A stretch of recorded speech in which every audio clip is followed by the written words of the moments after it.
Hello दोस्तों, नमस्कार। Welcome back to curious for the daily dose of football. तो सबसे पहले शुरुआत करते हैं आज खेले जाने वाले इंडिया वर्सेस तजाकिस्तान मैच से, जो कि रात को 8:30 बजे इंडियन स्टैंडर्ड टाइम के हिसाब से तजाकिस्तान के दुशांबे में ये मैच खेला जाएगा।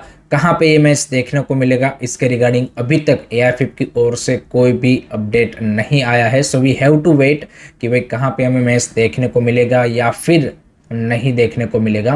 अगर हम टीम के बारे में बात करें तो खालिद जमील ने ये जो दो फ्रेंडली मैच है अगेंस्ट तजाकिस्तान, उसके लिए फाइनल 22 मेंबर की स्क्वाड अनाउंस कर दी है। यूनिटी कप में जो स्क्वाड थी उसी को उन्होंने यहाँ पे भी कैरी फॉरवर्ड किया है। एक ही चेंज किया है एंड वो भी फोर्सफुल चेंज है।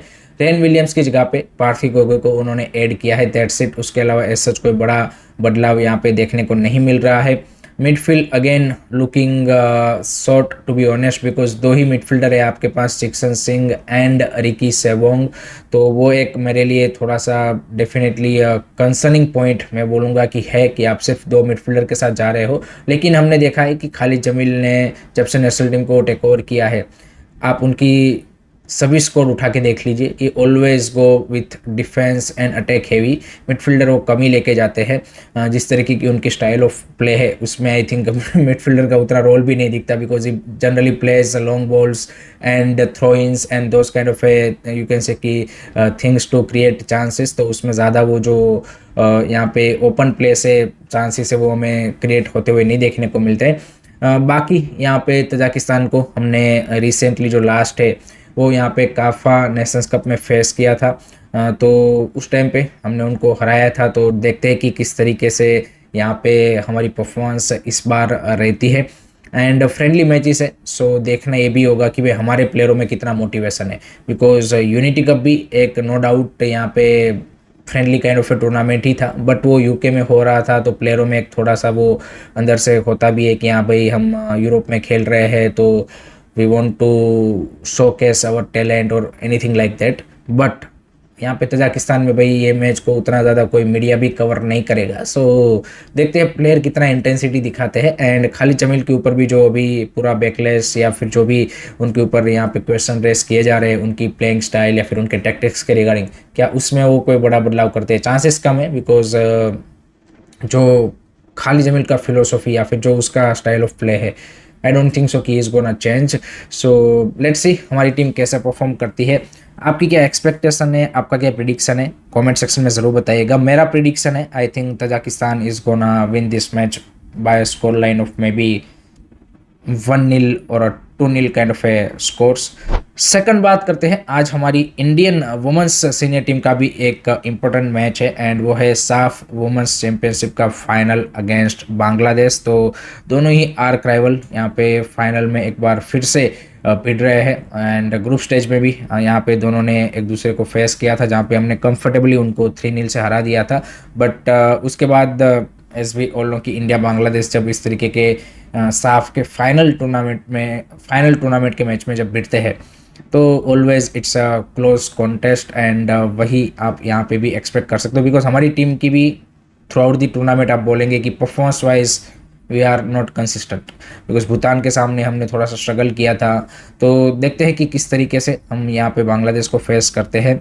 नो डाउट हम ही फेवरेट होंगे, because we are playing at home. And आप बोल सकते हैं कि ओवरऑल हमारी परफॉर्मेंस उनसे बेटर रही है, बट फाइनल है, कुछ भी हो सकता है। एंड बांग्लादेश लास्ट 2 बार की साफ चैंपियनशिप जीत चुके हैं। So this is a good opportunity for us to reclaim that title. And let's see Crispin Chhetri की टीम कैसे परफॉर्मेंस देती है। I think we are gonna win it, मेरा ये प्रिडिक्शन है by score line of maybe 2-1 kind of scores. Penalty में मैं नहीं जाता वो दिख रहा हूँ at the moment, but you never know भाई, यहाँ पे पेनल्टीज भी पॉसिबल है। आपका क्या प्रिडिक्शन है कमेंट सेक्शन में ज़रूर बताइएगा। थर्ड बात करते हैं आईएसएल के बारे में। तो आईएसएल के रिगार्डिंग एक पॉजिटिव या फिर थोड़ा सा पिक्चर को क्लियर करने वाली खबर आ रही है। तो एआईएफएफ अब जो क्लबों ने मॉडल प्रपोज किया है उसके ऊपर डिस्कशन करने के लिए रेडी हो गया है। And as per the rumours या फिर एज पर दी जो सोर्सेस बताया जा रहा है वो ये है कि भाई जो एएफएफ के फॉर्मर प्रेसिडेंट है प्रफुल्ल पटेल, उन्होंने इंटरफेयर किया एंड उन्होंने क्लब एंड एएफएफ के बीच में जो ये कम्युनिकेशन गैप या फिर जो भी ये इशू चल रहा था उसको रिजॉल्व करने का उन्होंने कोशिश किया है एंड उसमें थोड़ा सा उनको यहाँ पे सक्सेस मिला है। So there is a chance कि भाई यहाँ पे एएफएफ इस मॉडल को एग्री आगे जाके करेगा, बट मे बी कुछ टर्म्स एंड कंडीशन वो अपने फेवर में चाहते होंगे तो वो थ्रू नेगोशिएशन यहाँ पे सोल्व कर सकते हैं। But I think we are heading towards the resolution, so that's good because जितना जल्दी आपका ये मैटर सॉर्ट आउट होगा उतना ही जल्दी आपका नेक्स्ट सीजन का जो प्लानिंग है वो स्टार्ट हो सकता है। So from that perspective I think that's good thing.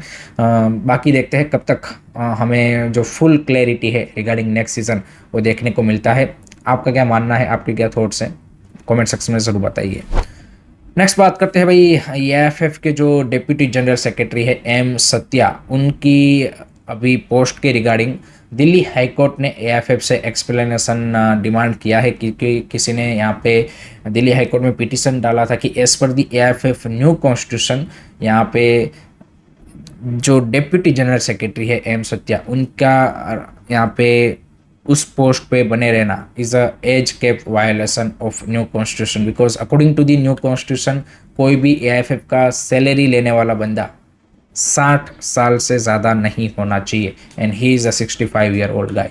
सो इसके रिगार्डिंग उन्होंने एक्सप्लेनेशन डिमांड किया है। नेक्स्ट हियरिंग 9 जुलाई को है, बट आई थिंक यहाँ पे जो अभी करंट एएफएफ के ऑफिशियल्स है वो इस मैटर को आई थिंक कोर्ट में थोड़ा सा मे बी नेक्स्ट हियरिंग में भी खींच के इवेंचुअली उनका टर्म भाई आप देखिए कि दिसंबर में ख़त्म ही हो रहा है, दिसंबर में न्यू इलेक्शन भी होने वाला है। सो आई थिंक वो इस तरीके से चीज़ों को मे बी मैनेज करने के लिए देखेंगे, but according to the constitution it's true कि भाई आपको यहाँ पे कंटिन्यू नहीं करना चाहिए। बाकी तो देखते हैं कि किस तरीके से ये जो इस तरीके के इश्यूज है वो आपको पता ही है कि भाई एएफएफ एंड इंडियन फुटबॉल में चलते ही रहते हैं। Now let's move on to the FIFA World Cup. So we are just 1 week away to kick off FIFA World Cup 2026 and already उसका बज़ स्टार्ट हो चुका है।